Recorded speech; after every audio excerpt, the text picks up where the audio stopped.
Bom dia, Irmandade! Vocês estão bem? Tudo certo aí? Gente, agora é Bauru sendo Bauru, né? O calorão já tá chegando aí, mas vai dar tudo certo. Gente, linda, muito bom a gente poder cantar esses dois louvores, né, que a gente cantou. E nesse segundo em especial, quando a gente cantou que vamos proclamar sobre as nossas próximas gerações, eu senti muito forte de Deus da gente agora fazer uma oração nesse sentido. Você que está desanimado, porque você acha que sua geração próxima está perdida, ou que eles não querem saber, ou que eles já passaram da sua alçada de poder influenciar, saiba que isso é mentira do inimigo, porque a palavra diz que nós temos que proclamar. A Deus cabe a obra, amém? Não é por força, não é por violência e não é por excesso de falar, mas é por oração e por influência. Então, antes da gente orar, já vou até indicar um livro para vocês, ó. História Matian, todo mundo conhece, né? Porque isso aqui é desde que eu me converti, eu leio livros dela sobre isso. Sempre é sobre oração e o poder da mulher que ora, da esposa que ora, do homem que ora, do filho que ora, tem tudo. Esse aqui em especial, caiu na minha mão, o poder de orar pelos filhos adultos, tá? Então você que às vezes está perdido, como é que eu oro? Adulto não é só o filho que é casado, adulto é o filho que já tem vida própria. Então, eu super indico, é um livro antigo, tá? Mas em cada capítulo ela te ensina uma área, te lembra uma área. Ai, gente, obrigada, maravilhosos. Uma área, é porque eles abriram lá que eu falei. Uma área que você vai poder orar especificamente, tá bom? Eu vou deixar aqui, depois se alguém quiser. Mas vamos orar, vamos ficar em pé. E você vai orar pela sua geração. Não precisa ser com a sua esposa agora, você e Deus. Coloca diante de Deus e proclama, eu creio que o Senhor é um Deus de graça. Vamos levantando a voz e orando. Que eu e minha casa sejamos.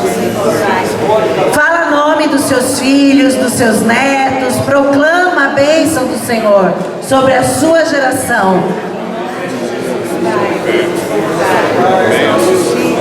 Queremos confiar que o Senhor está ajudando, que o Senhor está que o Senhor direciona. Em nome de Jesus, Pai, em nome de Jesus, nós cremos, Senhor, nós cremos, Pai, em nome de Jesus, em nome de Jesus, aleluia, Pai, em nome de Jesus, nós cremos, Pai, que o Senhor é Deus fiel e que a tua fidelidade permanece de geração em geração sobre a nossa vida, sobre a nossa família, sobre o nosso lar, Pai. Em nome de Jesus, Pai. Em nome de Jesus, Pai. Em nome de Jesus, Pai. Nós cremos, Deus, que o Senhor é poderoso, Pai. Nós cremos, Deus, na tua ação sobrenatural, Pai. Em nome de Jesus. Em nome de Jesus. Aleluia, Pai. Em nome de Jesus. Amém e amém. Glória a Deus. Amém. Podemos nos assentar. Então, queridos, como a gente estava falando ontem, a gente contou ontem, né? Nós nos conhecemos em Bauru. Nos conhecemos, a gente passou ontem em frente à casa do cursilista e o Melo de Moraes, e a gente foi lembrando da nossa história, né? Aqui a gente tem uns jovens casais, então a gente vai contando algumas coisas hoje durante o dia, para incentivar também você, pai, a orar pelo casamento dos seus filhos, a orar para que os seus filhos tenham esse temor ao Senhor, né? E a gente se conheceu quando aqui a missão, a pastora Bílio, tudo, promovia aqueles encontros da unidade. Quem está me ouvindo e sabe, é porque já está com a idade aí próxima à minha, né? Nós éramos muito jovens, né, Lília? A gente era assim, meninas, quando esse encontro acontecia. Brincadeira, eu já tinha 19 anos, mas assim, era uma menina, né? A gente se conheceu num pós-encontro. Naquele encontro eu só vi o Edmilson. Lindo, maravilhoso, mas eu pensei, não é nem para eu olhar, né? E depois do encontro a gente limpava tudo, né, gente? Era um trampo, e limpava o Melo, e limpava o vaso do cursilho, e limpava banheiro. E eis que eu estou lá limpando um banheiro, que segundo ele foi no Melo, na minha cabeça era no cursilho. Não importa, né, bem, onde era esse banheiro.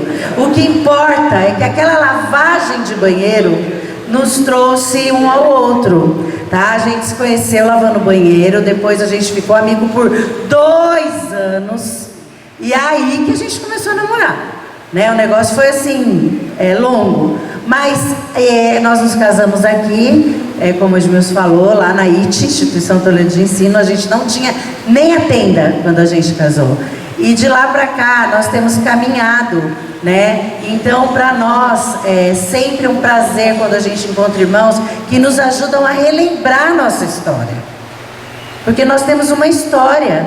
Por isso que nós estamos falando aqui do ordinário, porque a minha história é feita de dias ordinários, onde Deus, pela sua infinita graça, transborda no extraordinário, para que o nosso dia não seja sempre uma mesmice. E o Salmo 90:12, vocês sabem muito bem: ensina-nos a contar os nossos dias, para que tenhamos um coração sábio.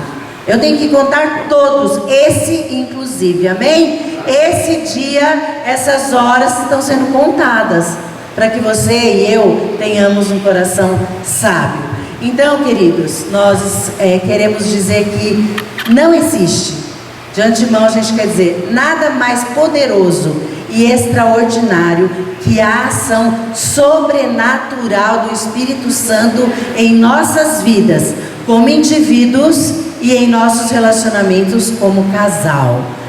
Gente, cada um de nós somos um indivíduo, e o Espírito Santo, ele vai agir. E se o Espírito Santo, essa frase está lá na porta do seu quarto, né, Má?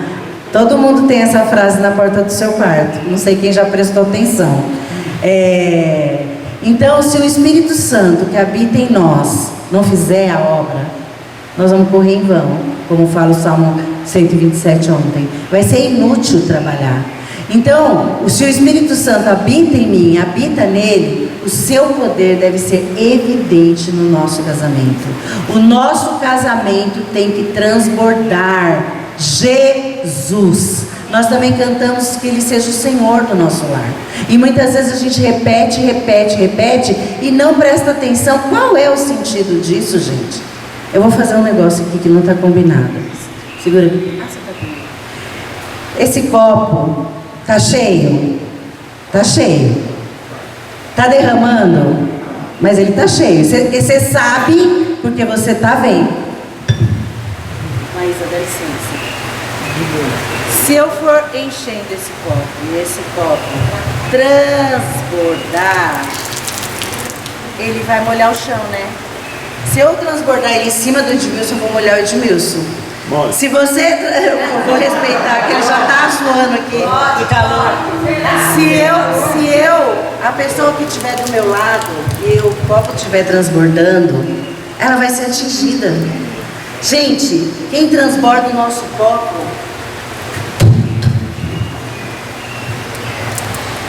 essa chiquérrima da Maísa, quem transborda o nosso copo, não somos nós. Quem transborda o nosso copo é o Espírito Santo de Deus. Amém? É aquele Deus extraordinário que eu falei, que é um Deus trino, e que se fez carne em Jesus, e que hoje habita em nós. Você tem noção do que é isso? Você ter o Espírito Santo habitando em você, e o seu copo cheio transborda, a começar da sua casa, transborda a começar para o seu marido, para os seus filhos, para os seus netos, para os seus vizinhos no seu trabalho. Você tem que transbordar. Amém, gente? Você tem que transbordar, porque o nosso diferencial com os casamentos que não têm a Cristo tem que ser o transbordar do Espírito Santo. Qual é a diferença se eu faço tudo que todo mundo faz? Eu vou perguntar para você, igual a gente fazia com os nossos filhos. Ai, mãe, todo mundo vai. Ai, mãe, todo mundo faz. Ai, pai, por que eu não posso ir que todo mundo vai? O que a gente respondia para eles? Você não é todo mundo. Você é o quê? Eles repetiam, um discípulo de Jesus. Vamos fazer esse exercício na nossa casa com o nosso esposo, gente. Porque se a gente transbordar, obrigada. Se a gente transbordar, vai molhar os nossos filhos. Vai molhar, aproveita aí os que estão casados, novinhos, que não tem filho. Os noivos, gente, nós temos um casal de namorado aqui, noivos, ó, sensacional. Tá aprendendo, ó, e nós temos nós mais velhos. Nós temos que transbordar, independente de qual estação que você está vivendo. Se você é mais velho, se você é mais jovem, não importa. O transbordar do Espírito é o que dá o azeite no nosso casamento. Porque de vez em quando, gente, a gente perde o azeite, né? E a gente fica meio... Você vai pegar na mão assim do seu cônjuge, sua mão tá suja, você não lavou. Ai, depois da pandemia então o negócio ficou feio, né? Gente, tem que transbordar. E você transborda pegando na mão, dando um abraço, falando eu te amo. Não é mera regra. Porque se fosse regra era fácil. Mas eu preciso transbordar como algo natural. É um inundar e um transbordar do Espírito Santo em nossos corações para trazer solução para os momentos difíceis. Porque com certeza, se você não passou, gente, vocês mais jovens, eu sinto dizer, quem não passou vai passar. Não é se vai passar, é quando vai passar. Porque isso faz parte da vida. Senão você ia se converter e Deus ia fazer assim, tchum, vem ficar aqui comigo, acabou. Para que eu vou viver nessa terra? Se eu não tenho que ter um propósito, meu casamento tem que ter um propósito.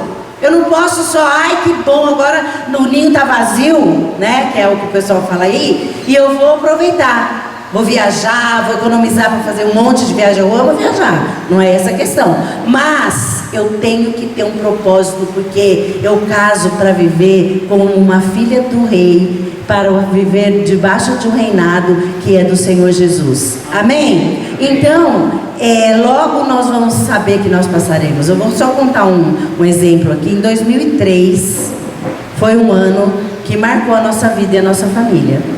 Por quê? Foi o ano que meu sogro teve um AVC, em novembro de 2002. Eu estou chutando a data aqui, mas acho que é essa data mesmo. No mesmo mês de 2002, novembro, meu pai foi diagnosticado com um câncer de pulmão irreversível.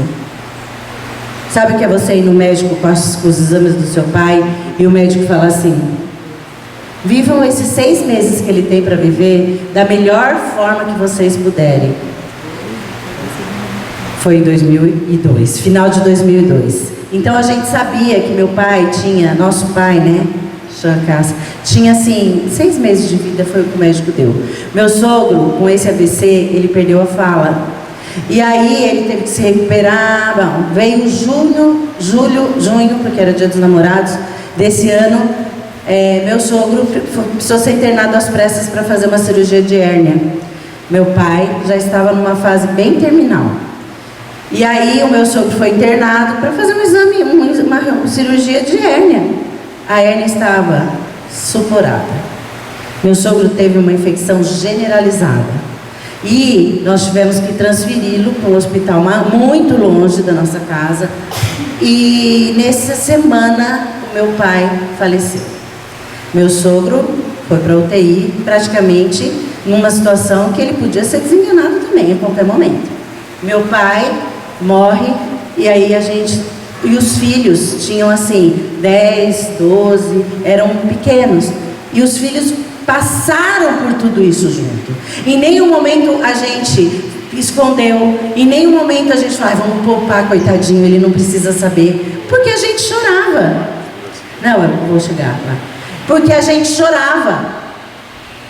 E aí meu pai faleceu, meu sogro na UTI, passa 1 mês na UTI, passa 2 meses na UTI, e aí os médicos, tipo assim, não tem mais o que fazer. Só Deus. Só Deus?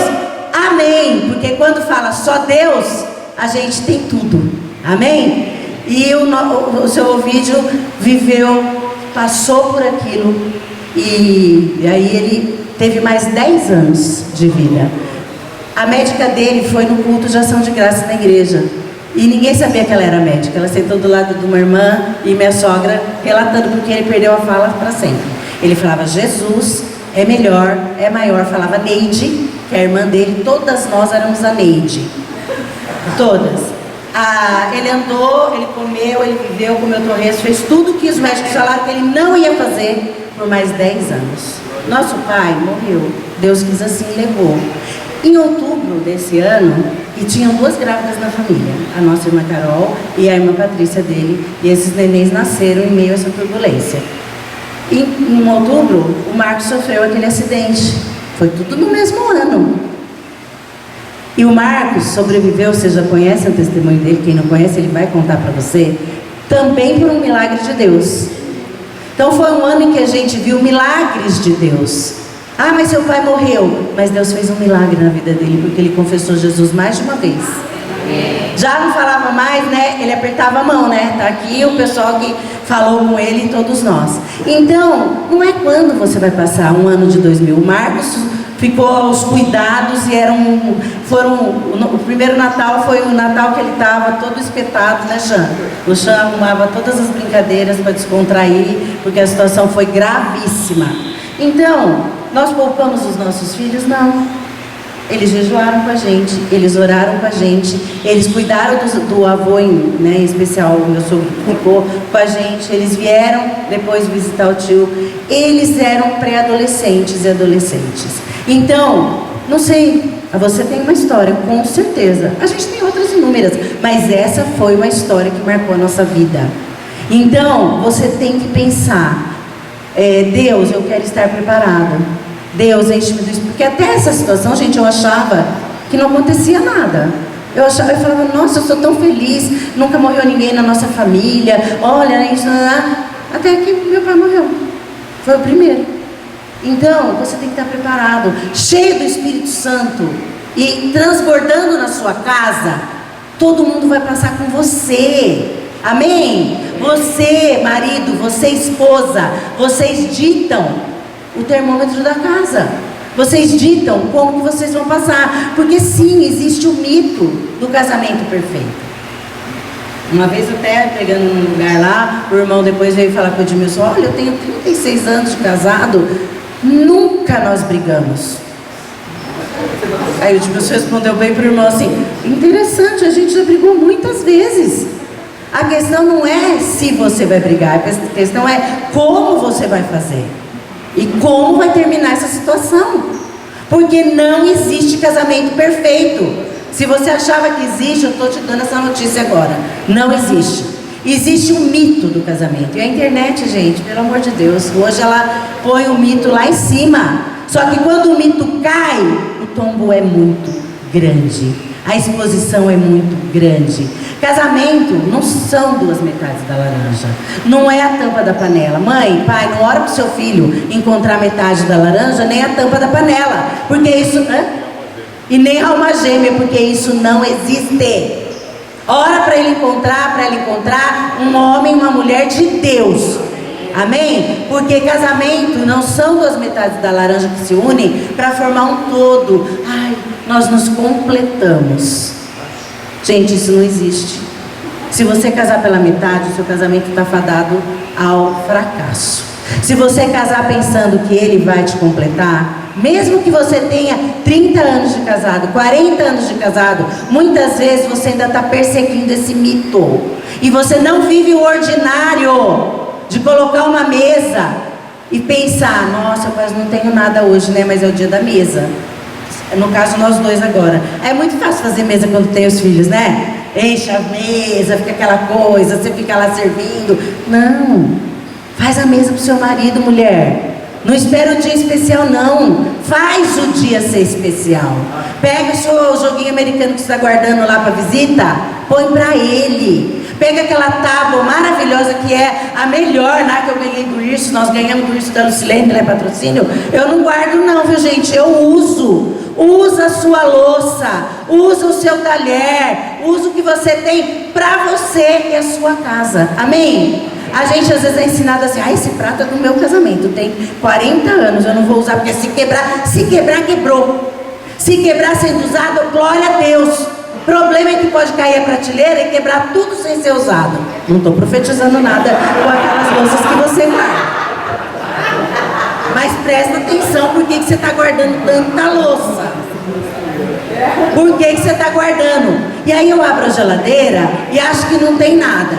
Aí tinha um queijinho parmesão lá, embalado, que eu estava guardando para ralar naquele macarrão. Mas eu fico pensando, ele gosta tanto de comer esse queijinho parmesão com, né, como nós falamos, um monte de vinho, a Coca-Cola, o suco, o que você quiser.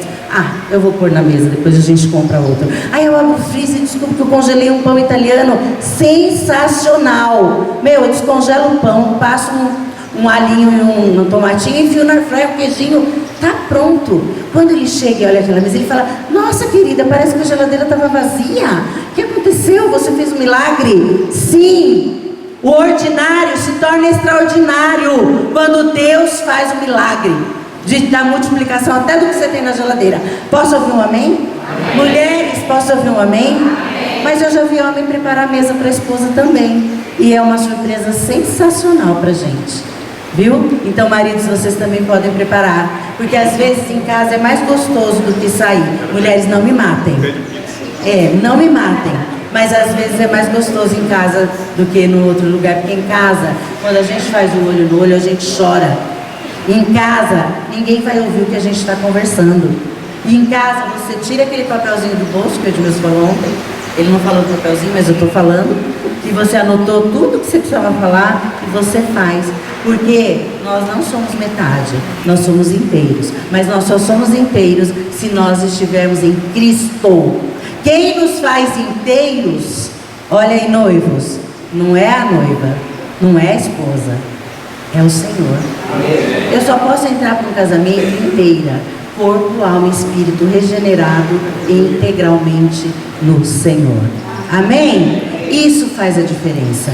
Não faz a diferença se ele é minha metade, ele não é minha metade. Quem busca se completar no outro, quando se casa, corre o risco da frustração. Porque nós não somos, nós não nos completamos, nós nos relacionamos. Entendeu? Vocês estão entendendo que eu só estou fazendo esse conceito da palavra. Mas não tem problema se você falar: olha, ele me completa, porque a gente pensa tão parecido. Isso não tem problema. O problema é você ter essa expectativa. Você vai ficar a vida inteira metade, porque você não foi inteiro com Jesus. Amém? Porque nós somos seres relacionais. Seres, por isso nós nos relacionamos com o propósito de que o outro seja mais parecido com Jesus. Amém? Então eu quero que ele seja mais parecido com Jesus. Para que o casamento seja bem sucedido, feliz, como a gente viu o salmo ontem e vai ver hoje, há necessidade do envolvimento das duas partes. Duas partes imperfeitas que se unem num Deus perfeito, que é o único capaz de trazer o equilíbrio. Amém? Nosso Deus é perfeito. Então, por isso, nós buscamos essa perfeição. E nós não vamos ser perfeitos, mas nós temos que seguir para o alvo, como diz Paulo. Sigo para o alvo, para o prêmio da soberana vocação em Cristo Jesus. Qual é o seu alvo como casal? Qual é o seu alvo como casal? Por isso, nós vamos refletir nessa manhã sobre as bem-aventuranças, porque nós vamos ficar na ideia do feliz. Feliz, bem-aventurado, né? O ensino de Jesus, conhecido como bem-aventurança, ele traz o extraordinário, que é a palavra de Deus. E eu aplico no meu casamento para que o Senhor siga fazendo essa obra sobrenatural e extraordinária na nossa vida. Então, queridos, que o Senhor nos ajude, que o Senhor nos ajude a vivermos, nos desenvolvermos como cidadãos do reino, como aqueles que já pertencem ao reino. É o aqui, o agora e o ainda não, porque o reino já está aqui entre nós. Nós já estamos vivendo nesse reino e esperamos um reino por vir na segunda vinda de Jesus. Agora, enquanto isso eu vivo aqui, debaixo desse sol, né? Eu vivo aqui como um ser humano, não sou celestial. Eu não estou lá, não fui abduzido, como diz o outro, né? Não fui, não, eu estou aqui. Mas o reino também é aqui. Amém? Faça do seu lar um lugar onde o Senhor reine para sempre. E nós vamos então ver a bem-aventurança hoje. E a bem-aventurança, ela fala de uma alegria que é eterna e de um contentamento que é profundo. Amém?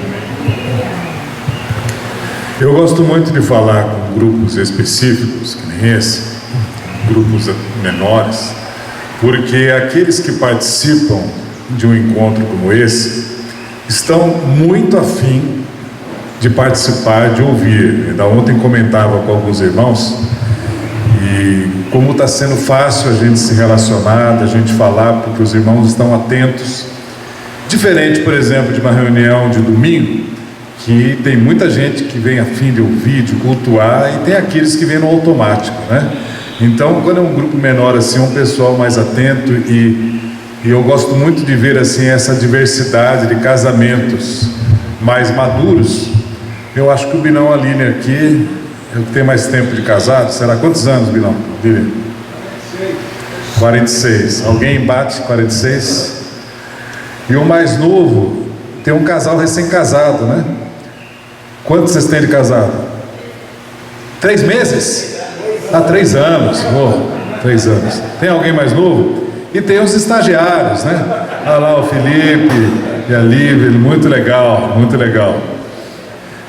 Independente do nosso tempo de casamento, todos nós trazemos expectativas. E é muito interessante porque a gente convive diariamente com expectativas. Por maior que seja o nosso tempo de matrimônio, cada um tem algum entendimento diferente.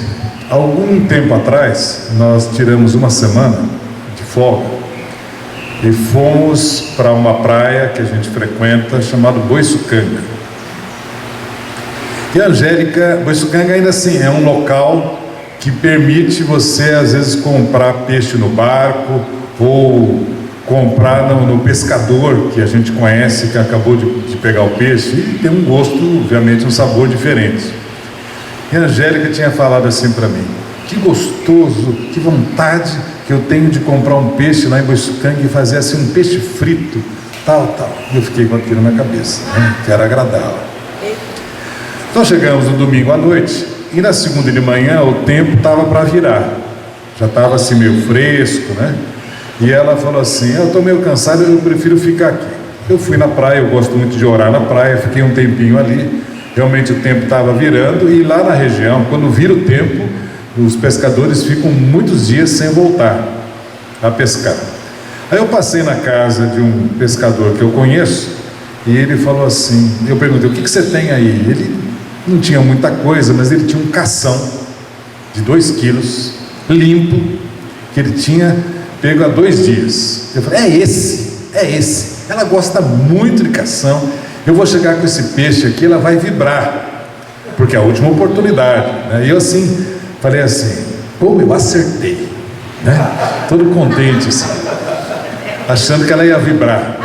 Bem, chegando ali perto da casa, eu com cadeira, tal, toco o telefone, eu atendi assim, eu fui entrando com aquele peixe, né? Assim, sorrindo. Ela olha para mim e fala assim: você que vai limpar esse peixe, né? Eu já percebi que o negócio não tinha dado muito certo. Aí tem uma moça que a gente contrata de vez em quando para dar uma limpada na casa, tal, e ela é da região. Eu pensei, ela deve saber limpar o peixe. E porque o cação tem aquele couro, né? A barrigada eu tinha tirado tudo, mas ela chegou e falou: não, eu não sei limpar, isso é muito difícil limpar. Eu comecei a perceber, realmente o negócio não deu certo. E aí ela falou assim: olha, quando eu falei de comer um peixe frito, embora ela falou de comprar o peixe frito... É porque peixe frito não dá para fazer em casa, então eu aproveito para fazer lá, né? Exato.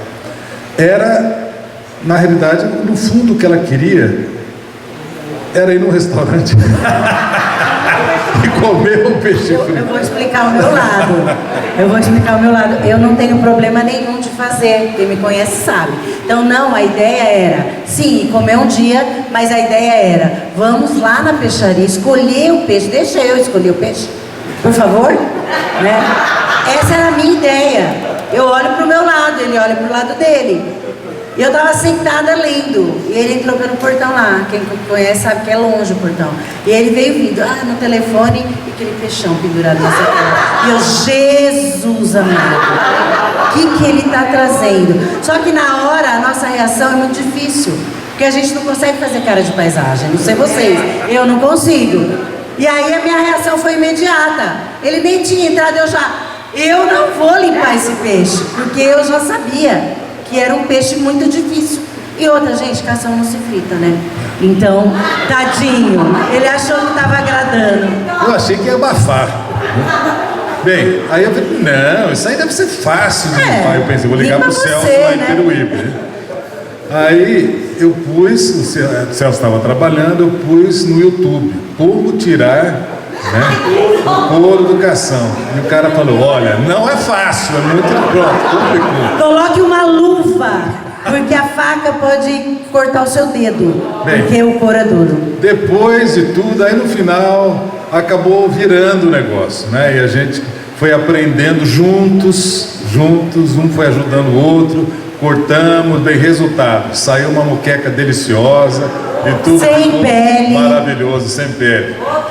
Mas é interessante, né, essa questão das expectativas, né, que um tem em relação ao outro. Isso vai acontecer sempre. Na realidade, quando a gente se casa, sempre a gente tem uma expectativa de que o nosso casamento seja feliz. No fundo, a gente quer que o nosso casamento seja uma extensão da celebração do casamento, uma eterna recepção.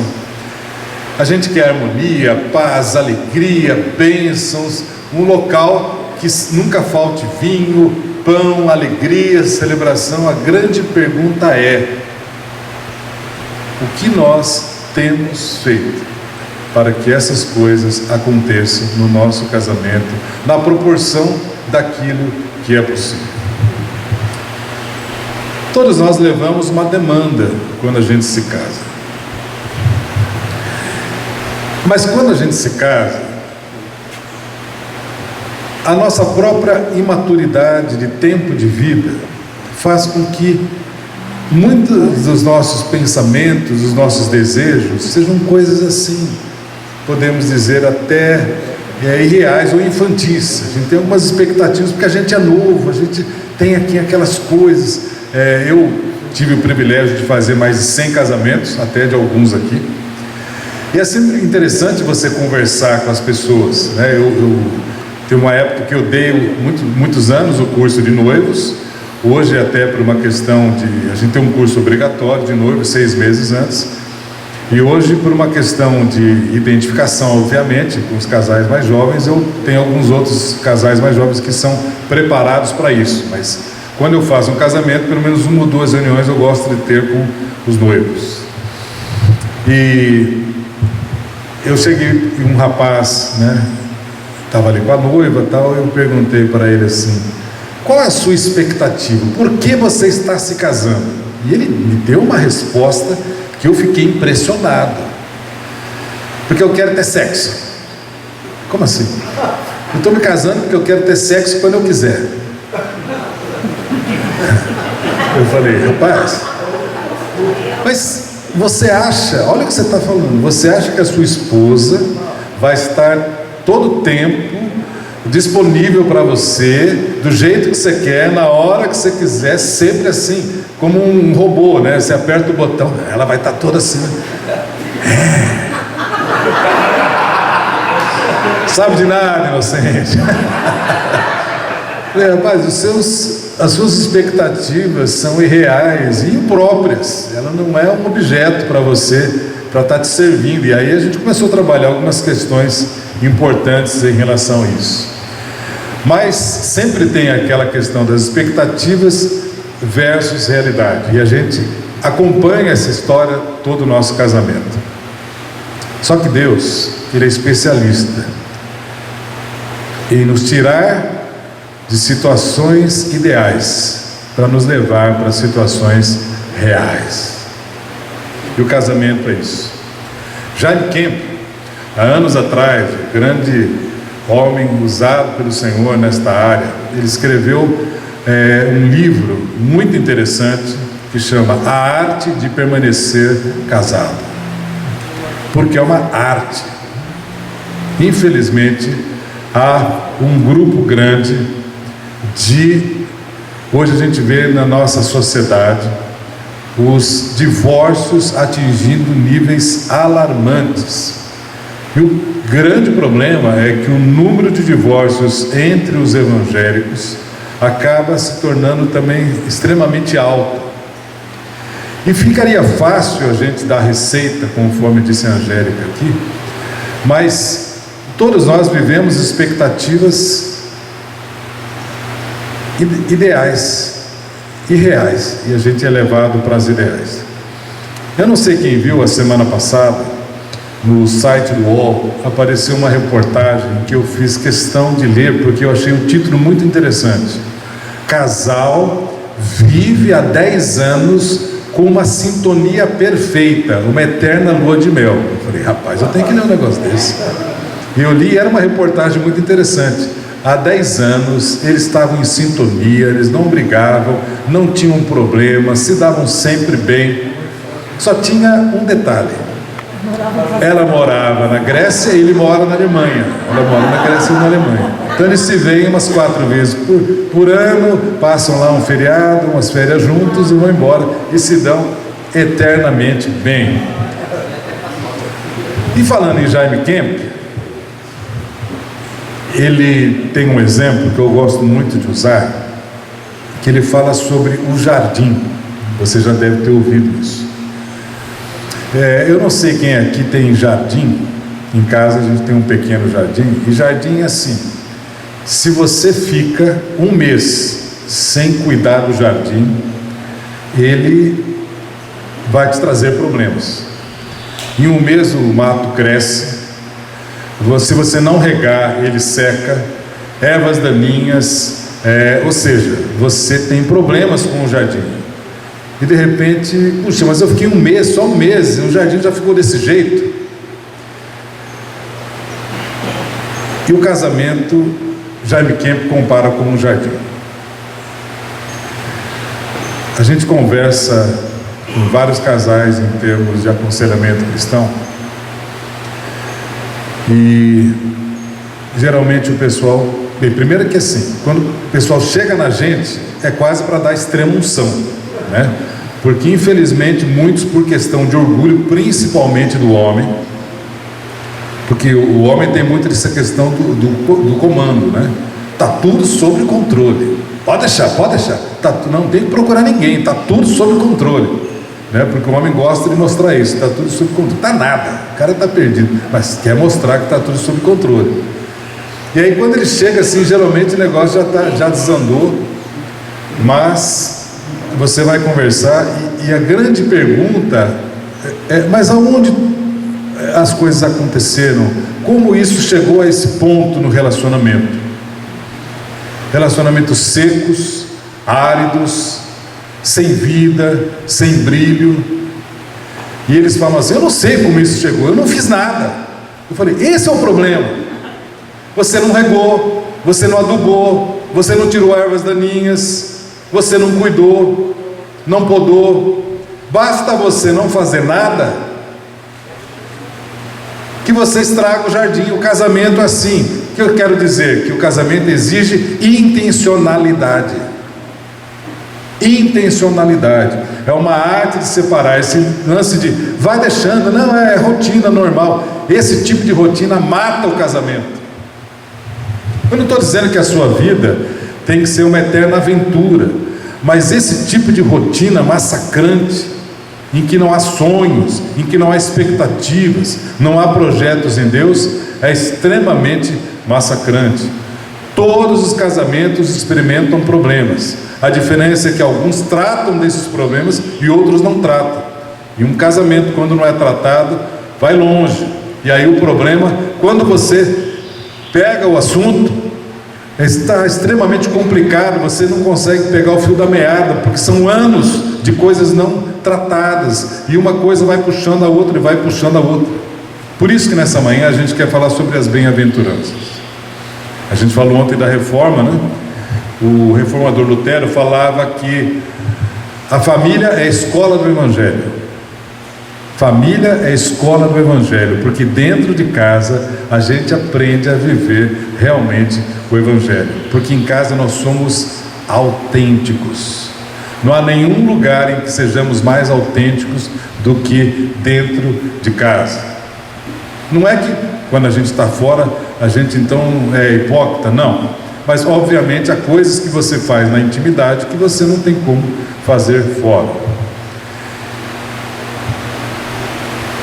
E as bem-aventuranças resume toda a intenção de Jesus num desafio do mundo moderno. Não há talvez passagem mais contracultural, contra a cultura deste mundo, do que as bem-aventuranças. No ano passado, lá em Guarulhos, nós fizemos uma série durante 6 meses, todos os domingos, tratando sobre o Sermão da Montanha, capítulos 5, 6 e 7 de Mateus. 6 meses para estudar por cima, nem dava para aprofundar muito. E eu confesso para vocês que já tinha lido muitas vezes, obviamente, esse trecho de Mateus, mas eu saí extremamente impactado com esse tempo de ministração, de estudando mais profundamente as bem-aventuranças, porque ele é extremamente contracultural. O Sermão da Montanha, ele é remar contra a maré de tudo que a gente vivencia neste mundo. Jesus deixa muito claro que ali não existe esse reino da penumbra, ou você está de um lado, ou você está do outro lado, que é uma diferença enorme entre os que são cristãos e os que não são cristãos, entre os que são os discípulos de Jesus e os que não são discípulos de Jesus. E o Sermão do Monte é escrito para os discípulos de Jesus. Diz que ele se assentou, e naquele tempo um mestre geralmente ele falava em pé. Quando ele se assentava, significava que ele ia gastar tempo, ele estava ensinando algo mais profundo. Jesus se assenta e os seus discípulos se assentam ao redor dele, a multidão fica ali, de carona. Em que ele deixa muito claro que há um propósito de Deus num povo separado, uma contracultura cristã, com princípios do reino de Deus totalmente diferentes, obviamente, do mundo, vividas sobre esse governo. Ele mostra esse contraste do padrão de Deus, diferente do mundo, e mostra como é algo inconcebível que alguém que não segue a Jesus possa entender. Só que tem que ficar muito claro que a obediência, ela nasce de um relacionamento íntimo com Deus e não vice-versa.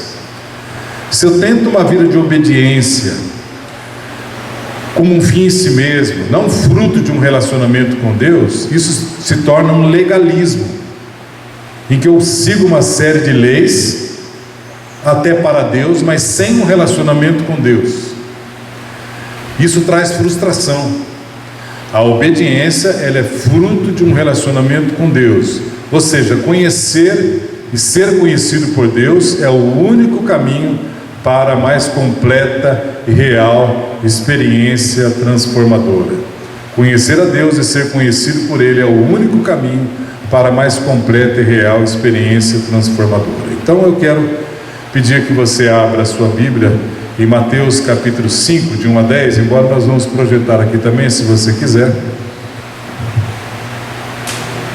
Nós leremos na versão revista e atualizada. Mateus 5, de 1 a 10.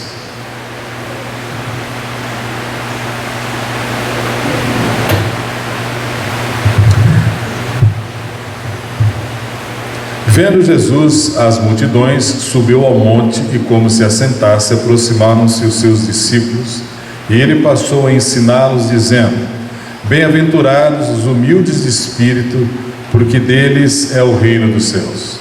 Bem-aventurados os que choram, porque serão consolados. Bem-aventurados os mansos, porque herdarão a terra. Bem-aventurados os que têm fome e sede de justiça, porque serão fartos. Bem-aventurados os misericordiosos, porque alcançarão misericórdia. Bem-aventurados os limpos de coração, porque verão a Deus. Bem-aventurados os pacificadores, porque serão chamados filhos de Deus. Bem-aventurados os perseguidos por causa da justiça, porque deles é o reino dos céus. A palavra bem-aventurados no português significa felizes, vem da palavra grega makarios. Mas quando fala felizes, o português não traz um entendimento correto do que significa na sua expressão no original. Jesus não está fazendo um juízo subjetivo sobre felicidade. Não é algo que a gente sente, mas felicidade com um objetivo, ou seja, aquilo que Deus pensa. Eu vou dar um exemplo. Os palmeirenses estão felizes. Por quê? Porque ganharam. Se tivessem perdido, estariam felizes? Não. Em qual? Nesse conceito humano de felicidade. É o jeito que a gente fala, eles estão felizes. Esse conceito bíblico de felicidade não é uma felicidade de um bem-estar, porque eu estou sentindo feliz, estou me sentindo feliz. Não. É um conceito do que Deus pensa de felicidade, ou seja, felicidade significa estar bem com Deus. Esse é um conceito. Era aquilo que Paulo fazia quando ele estava preso e falava: alegrai-vos no Senhor, outra vez vos digo, alegrai-vos. Um cara preso falava isso, porque é um outro conceito de felicidade. O mundo tem seu conceito de felicidade. O mundo, felicidade é você estar bem, você estar feliz, você ter dinheiro na conta, você ser popular, muitos likes na internet, nas mídias sociais. A síntese das bem-aventuranças significa ser como Jesus, ou seja, isso é felicidade para Deus. Quanto mais você é parecido com Jesus, mais você é feliz. E o versículo 3 diz assim: bem-aventurados os humildes de espírito, pois deles é o reino dos céus. Então, nessa primeira bem-aventuranças, eu me abro para Deus. E o que seria o humilde de espírito? São aqueles que têm a consciência que por nós mesmos, em nossa humanidade, não temos nenhum valor. Ou seja, tudo que temos e possuímos é dele, do senhorio de Cristo. Ou seja, nossos bens, dinheiro, saúde, família, etc. A palavra usada aqui significa a palavra pitógios, humilde. Ele comunica a ideia de um mendigo. Ou seja, o humilde de espírito é uma pessoa que reconhece que ele é desprovido de tudo e que ele precisa, por isso, de Deus para ter tudo. O humilde de espírito é aquele que reconhece que ele precisa de Deus intervindo na sua vida com graça, porque ele não tem nada a oferecer. Então, quem é um pobre de espírito? Algumas traduções falam humilde de espírito, outras pobres de espírito. Ele é uma pessoa que reconhece a sua miséria espiritual na presença de Deus. Esse reconhecimento da sua miséria espiritual faz com que ele busque a Deus. Ela é a base da bem-aventuranças. Por isso é a primeira. Porque alguém que não consegue ser pobre de espírito não vai conseguir entender o princípio geral das bem-aventuranças. Agora, ninguém nasce pobre de espírito. Não é algo natural.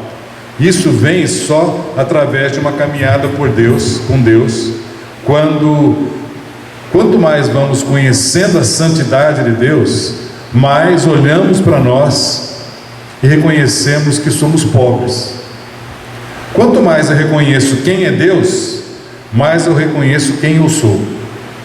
E como eu reconheço quem eu sou, eu reconheço que eu sou pobre de espírito.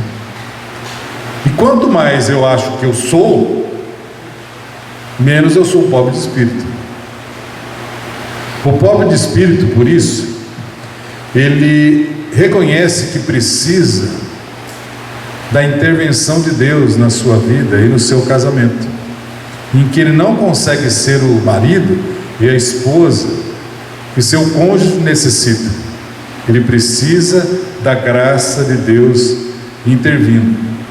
Então, na hora de ele orar, o pobre de espírito não ora assim: Senhor, muda a minha esposa. O Senhor sabe que ela não é fácil. ela tem isso para ser transformado. Não, o pobre de espírito fala: Senhor, transforma o meu coração, eu preciso mudar. O pobre de espírito reconhece que ele tem que ser o primeiro na ação do espírito, e depois Deus pode agir na vida do cônjuge. Só que ele é contracultural. Qual é a nossa tendência humana? Vitimização. E se é um lugar que existe muita transferência, é na família. E nós temos uma tendência enorme, conforme diz a psicologia, a criança adaptada. O que é a criança adaptada? Uma criança, você não pode exigir muito dela, afinal ela é uma criança. Quando a gente se vê apertado numa situação, é muito conveniente a gente ir para a linha da criança adaptada. A minha esposa chega para mim e diz: você não está agindo legal em relação a isso não. Olha, isso. Eu sei que eu não sou um bom marido mesmo. Você podia ter arranjado algo melhor. Desculpa, eu sou um ser imperfeito mesmo, talvez o pior dentre os homens. Sabe, essa dramatização que a gente entra é a criança adaptada, é a gente se defendendo. Ou seja, não me leve muito a sério, não me cobre muito. O que é? Vitimização. Não assumir responsavelmente quem somos, não chamar nosso lado adulto. Ou então a gente gosta de terceirizar, né? Ou seja, outros são responsáveis por isso. É a sociedade, é a frustração, é o nervosismo, é o cansaço, é a igreja, o pastor, que é o prato favorito, né? É o pastor, ou seja, alguém é responsável, menos eu. E sabe qual é a dificuldade? Quem se vitimiza não amadurece. Quem se vitimiza, quem aparece sempre com justificativas e desculpas, não está pronto para ser tratado. E sabe o que acontece? Por causa disso, a gente vê na igreja tantos casamentos doentes e infantilizados, porque não se permitiram ser tratados. Veja bem o que eu estou falando. Eu não estou falando que quem não está aqui não está amadurecendo ou tem um casamento enfermo. Não é isso que eu estou dizendo. Mas eu quero dizer, por exemplo, que a sua atitude de estar num local como esse, se abrir para ouvir pelo menos, já é algo extremamente importante. Porque você podia, no sabadão de manhã, estar fazendo muita coisa. Eu tenho certeza que ninguém aqui veio porque não tinha o que fazer. Todo mundo tinha o que fazer. Mas isso é uma atitude importante. O problema é que quem não faz isso adoece o relacionamento, a família e a igreja.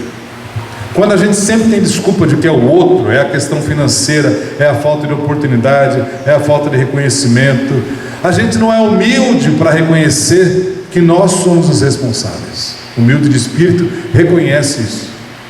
Por exemplo, ninguém me obriga a ficar nervoso. Então esse lance de eu ficar falando: eu estou nervoso porque é por causa disso, que é por causa daquilo, é você, é a família, é o trabalho. Nós podemos fazer as nossas escolhas. Eu não estou dizendo que a gente não fica nervoso por causa das questões. Eu estou dizendo que se a gente usa o nervosismo como desculpa sempre para estarmos assim, estamos o quê? Terceirizando a responsabilidade. O humilde de espírito, ele procura exatamente reconhecer: realmente isso está acontecendo porque eu não estou agindo bem.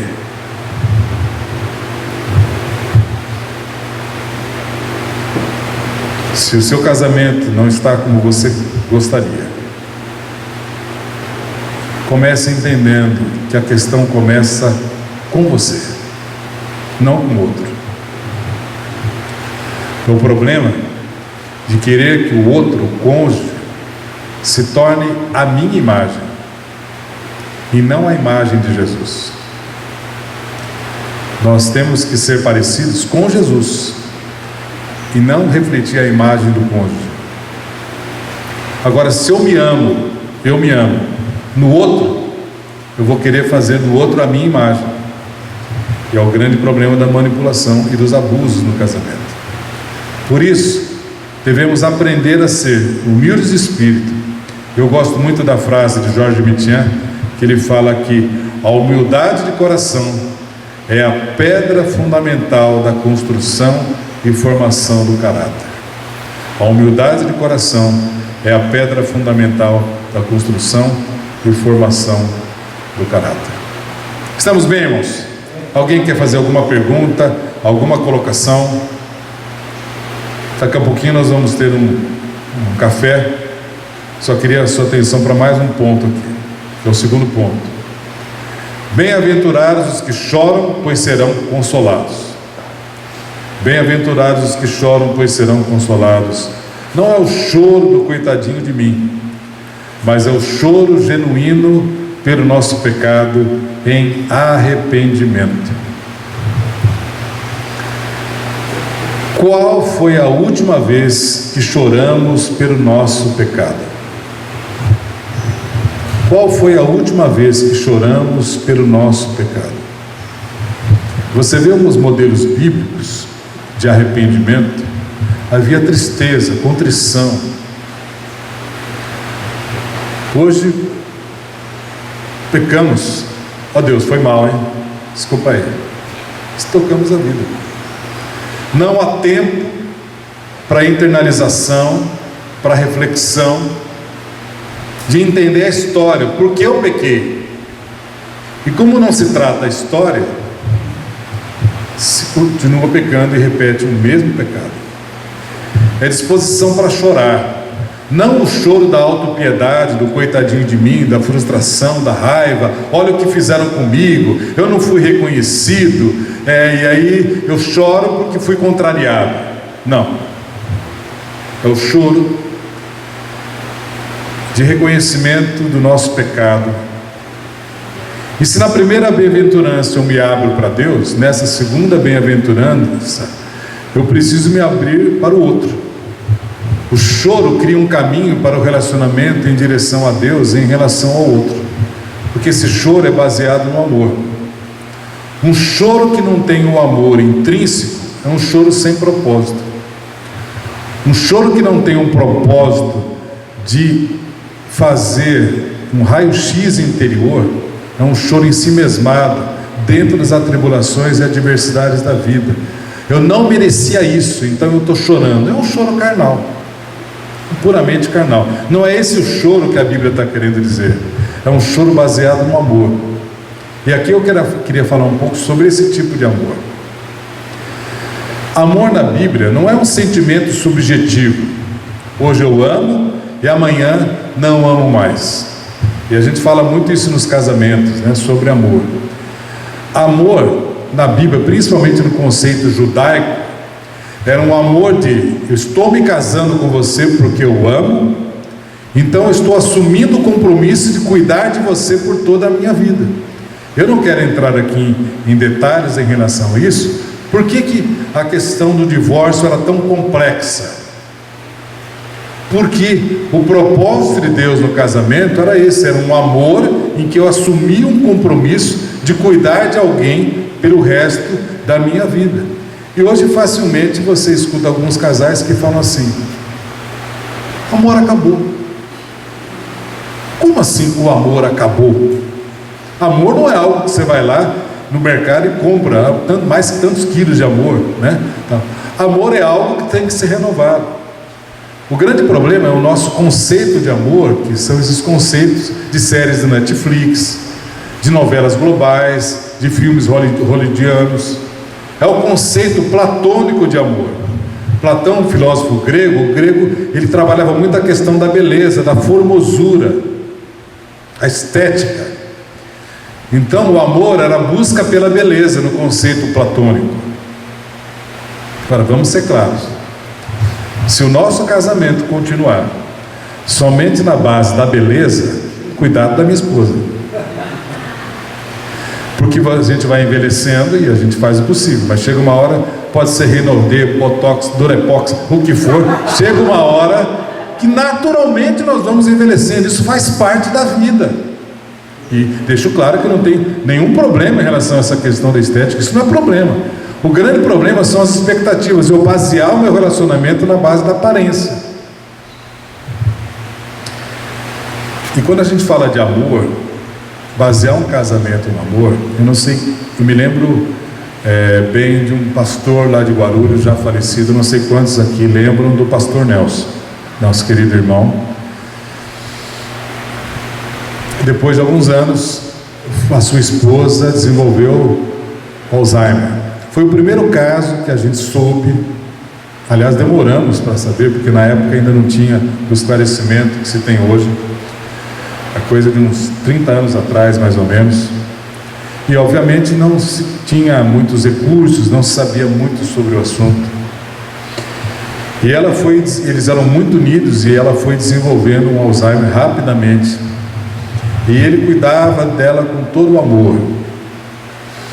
A grande crise, o grande problema, um dia ele me procurou chorando, foi quando um dia ele percebeu que ela não o reconhecia mais.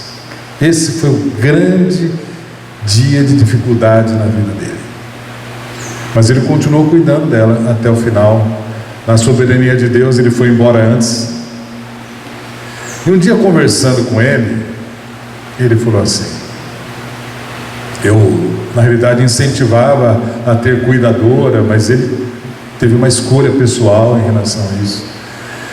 E ele falou assim para mim: Edmilson, eu sei que ela não me reconhece mais como marido.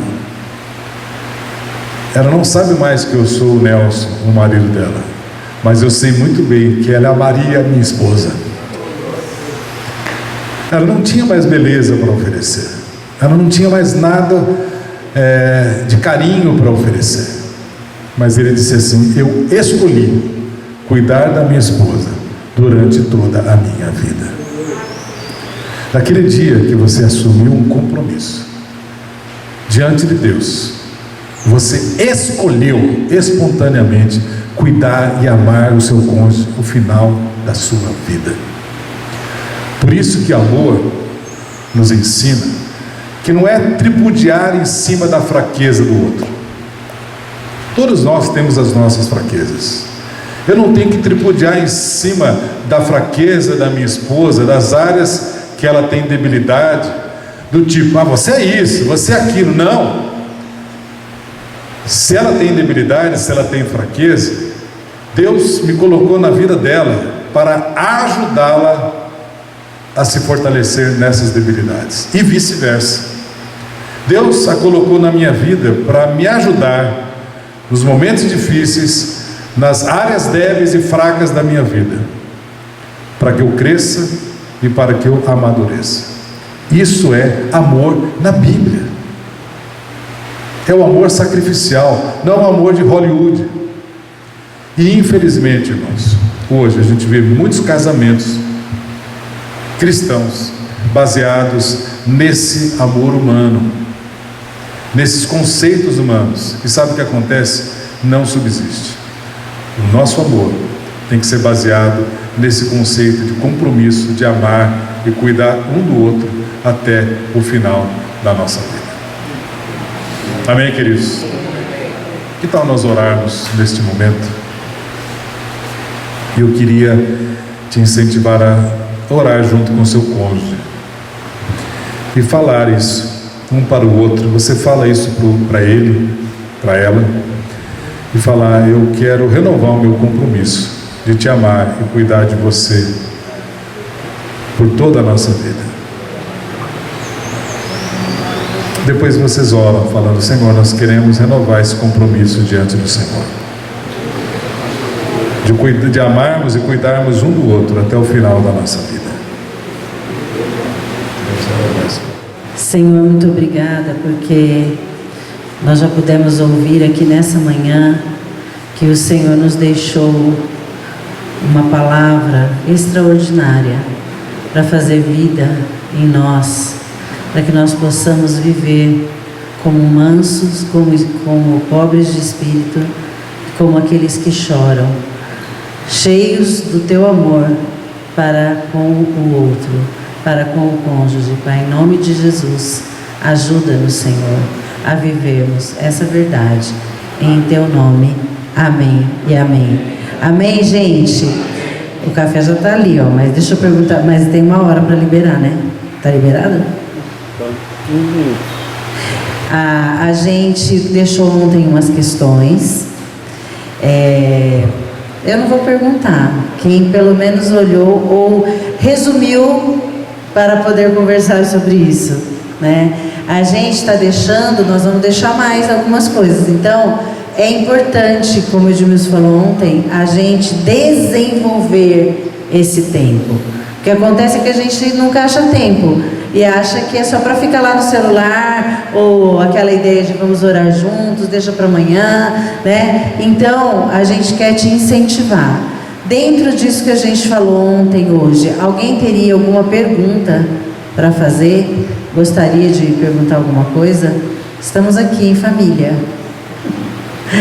né? E então a gente vê que esse processo de trazer o extraordinário para dentro do nosso ordinário diário é buscar na palavra de Deus. E muitas vezes a gente fala, mas o que isso tem a ver? Essa palavra tem tudo a ver, porque como eu falei, nós somos seres individuais que juntos estamos como um. 1 mais 1 forma 1. É só matemática de Deus, gente. Não existe outra matemática. E eu quero indicar também, esse da história eu vou deixar aqui, nós queremos indicar também esse livro para vocês, tá? Esse é um livro muito diferenciado, ele se chama Você e Eu para Sempre, o casamento à luz da eternidade. Ele te tira do chão, sabe aquela história? Ele te tira do chão para te mostrar que existe uma vida eterna e que você tem que se preocupar sim com a eternidade sua e da sua casa, do seu esposo. É do Francis Chan e ele escreve com a sua esposa. Então o livro é bem diferenciado, não é um livro de regras, como a gente falou, muito fácil seria 10 passos para um casamento feliz. Aí a gente punha lá no parede, no banheiro, já punha lá de capa no celular, ufa, cumpri os 10 passos, Deus, agora eu quero ser feliz, porque eu cumpri os 10 passos. Não existe isso, tá? Existe o Espírito Santo transbordando em nós, amém? Eu vou dar um desafio para vocês também. Engasguei com essa língua. Quando você levantar aqui para ir no banheiro, para tomar um café, pegue na mão do seu esposo, da sua esposa. Porque, conversando ontem com minha irmã, ela falou assim, é verdade, a gente entra nessa rotina, né, do ordinário não bom, e esquece até que a gente pode andar assim, né? Aí anda o marido, vai lá na frente e a mulher vai atrás. Parece 2 sócios. Ele não é seu sócio, ela não é sua sócia. Ele é seu bem, é seu esposo. Edmilson falou, eu nunca chamo Edmilson, eu falo bem, entendeu? É bem, é querido, é aquele nome que só você sabe. De vez em quando a gente precisa ressuscitar. Porque quando a gente casa, a gente inventa apelido, a gente faz graça, a gente faz tudo. Parece que depois a gente vai esquecendo. Então, desafio lançado, tá? Andar, dar uma volta, de mãos dadas, relembrando que isso é tão bom, que isso o Senhor nos fez assim. Amém? Amém, gente, para esse primeiro momento. Muito obrigada. tvcmc.com.br é o nosso canal para compartilhar o Evangelho do Reino de Deus e o senhorio de Jesus Cristo.